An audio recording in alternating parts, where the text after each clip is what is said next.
Bonjour à tous et bienvenue pour cette nouvelle émission, la quatrième et la première de l'année 2018. Et cette année, avec Ultimo Diaz, on a décidé de prendre de bonnes résolutions, d'élever un petit peu nos ambitions. C'est-à-dire qu'on va essayer de choisir nos sujets avec délicatesse, éviter les titres putaclic et les sujets sensibles. C'est pourquoi, pour ce quatrième épisode, je vous propose au menu crâne rasé, CRS et arbitrage français. I can see you in the corner staring, motherfucker. You should take a photo. Oh no, I'm about to go, yo. Shorty drop it low to pick it up. She like a yo-yo and I'm getting so much action. Ah, mais cette année, plus aucune éthique, hein. Pire qu'un journaliste de l'équipe. Je vais vers les sujets qui font du buzz, qui peuvent faire du clic et qui peuvent ramener de la YouTube Money. Parce que pour l'instant, la YouTube Money, j'en ai pas vu beaucoup. Après, les gars, je me casse le cul pour faire 500 vues, hein. Le freestyler de Twitter, il fait 100 fois plus de vues que moi. Ça, c'est vexant, les gars. L'ami Chaperon arrive donc à point nommé. Tout d'abord parce que grâce à lui, la Ligue 1 a été sous les feux des projecteurs l'espace d'une soirée et nous a offert un moment d'anthologie. Mais surtout, ce geste a permis à chacun de l'ouvrir sur l'arbitrage français et son incompétence notoire. Rappelez-vous la fameuse phrase entendue dans chaque bar pour justifier la défaite de son équipe préférée. Qu'un arbitre tricolore ne participera à la Coupe du Monde de foot au Brésil l'été prochain. Alors oui, même si les analyses de comptoir manquent un tout petit peu de nuance, il faut reconnaître qu'il y a un vrai problème avec l'arbitrage en France. Et le premier défaut, le plus important à mes yeux et qui est incompréhensible, c'est l'attitude des arbitres sur le terrain. Je peux comprendre leur niveau de stress et tension, pendant 90 minutes vous allez être seul au monde et le stade entier voudra vous influencer. Mais messieurs, pourquoi être aussi fermé et aussi autoritaire? Grosse faute! Alors, reviens. Regarde. Moi, je te mets le carton comme tu m'as mis. Tu te sens comment? Est-ce que si je viens tranquillement comme ça, voilà, il faut faire plus doucement, là c'est carton, je suis obligé. D'accord? Par rapport à je viens et... On se sent comment là quand on est comme ça? Agressé. Agressé, exactement.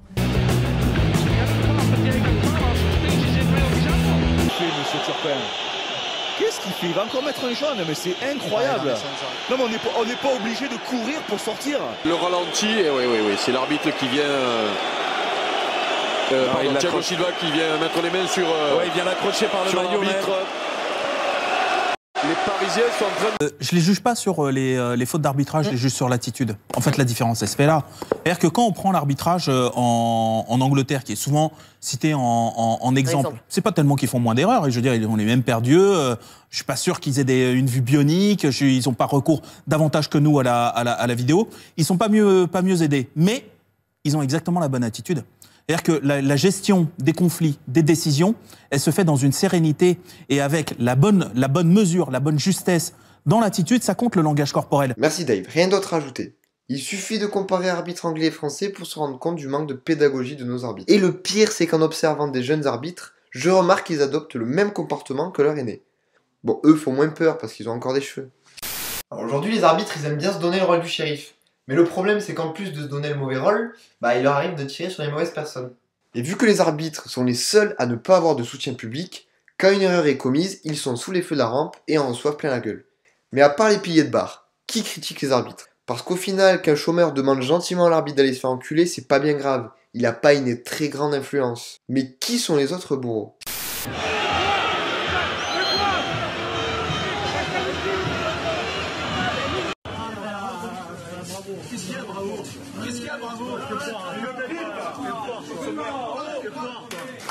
Les joueurs et les entraîneurs qui doivent montrer exemple sont les premiers à sans cesse critiquer les arbitres et créer cette ambiance moisie avec les hommes en jaune. Mais les joueurs et les entraîneurs ne sont pas les seuls à critiquer les arbitres. Les médias, eux aussi, s'en donnent à cœur joie. Christophe Josse passe son temps à commenter les décisions des arbitres en prenant un air grave à chaque erreur.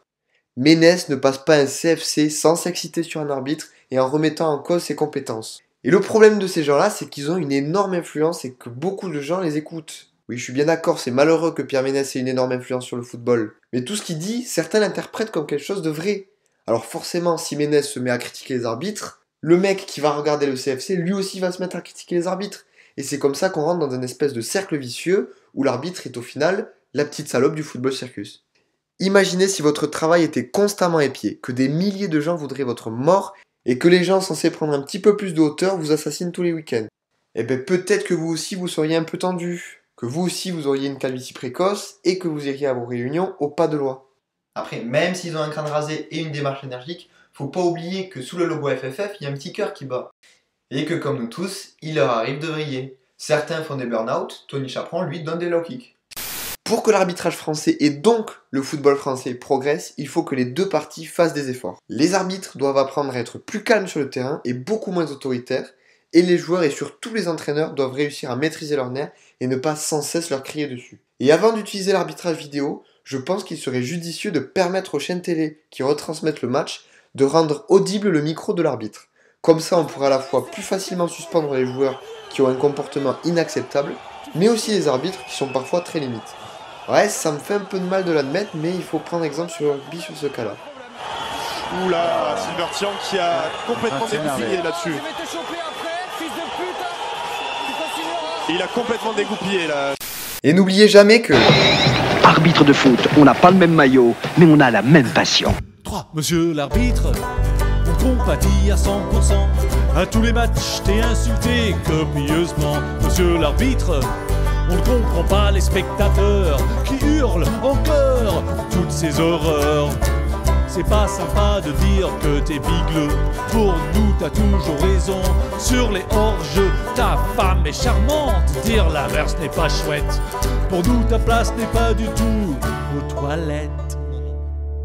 Monsieur l'arbitre, ne lâche rien, allez! Si un jour tu flanchais, souviens-toi de cette chanson. Tu ne fais pas un métier facile à sortir tes cartons, mais au moins t'es pas stadier. Le match, tu le vois.